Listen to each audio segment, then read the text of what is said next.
सैली सैली तारे मोइए मोर पाला पादा मोर पाला पादा तितर सीटियां बजादा।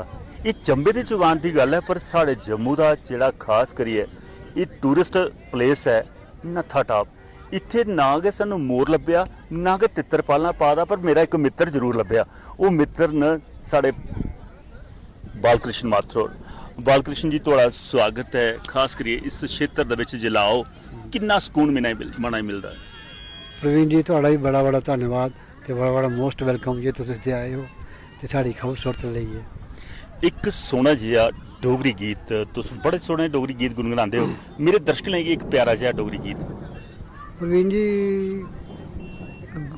एक गाना है, डोगरी गाना है, मगर ये डेडिकेटेड है उन्हें फौजी भाइयों की जेड़े अपने देशा लई कुर्बान हो गए। बिल्कुल ये है गाना है प्रवीण जी कि एक फौजी भाई हुंदा बार्डर पर जांदा ते वो बेचारा शहीद हो जांदा, घर ओहदी जनानी हुंदी ते एक निक्का बच्चा हुंदा ते वो जनानी जेहड़ी है ओहदी याद विच कुछ चंद गुणगुणांदी है। ये मेरा अपना गै लिखे दा, कोई मैं लोकें दा चोरी नहीं कीता जी। जम्मू कश्मीरे दियां ए गलियां सुन सुनियां ते कलम कलियां बाज तेरे दिल जानिया चन्ना मिगी तड़पांदियां सप बनी डंग लांदियां जम्मू कश्मीरे दियां ए गलियां।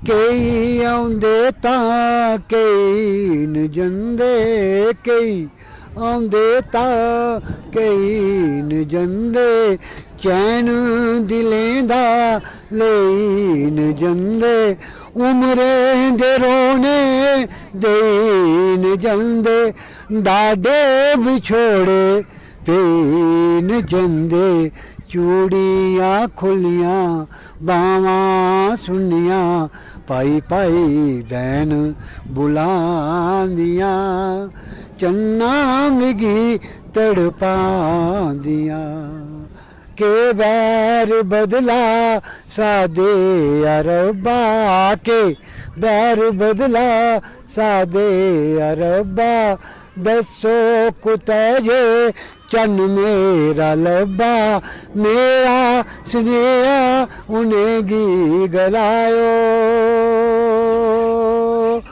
मेरा सुनेहा उनेंगी गलायो अपनी चकोरी गी भी ले जायो जिंदे ताई जींदे उऐ चली गए पाग फुटी गए लेख जली गए करी करी जतन मनानिया चन्ना मिगी तड़पांदिया सप बनी डंग लांदिया जम्मू कश्मीरे दिया ए गलियां। सचमुच दोस्तों जम्मू कश्मीर दी गलियां जिस अंदाज दे विच साढ़े बालकृष्ण माथरोड गा करदे हे, साढ़ा रहमा शाह भी रहम करी है। अज दिखा करने भाई टिम टिम करदियां बूंदा भी पौना शुरू हुई। मौसम का तकाजा नहीं तो एक अद्धा गीत होर सुनने का मन है, पर चलो भी मौका मिलता तो मैं कोशिश करना इंदे वास्ते एक अद्धा होर कोई गीत इंदे कोला सुनचे, क्योंकि भंडार भरोचे दा ये लिखारी भी आपू न ते गांदे भी आपू न। पर हुण बरखा की ये जिहड़ी हालत है ये थोड़ा कुछ छप्पने पाने वास्ते, तो भी अगर मौका मिलता दोबारा कोशिश करने।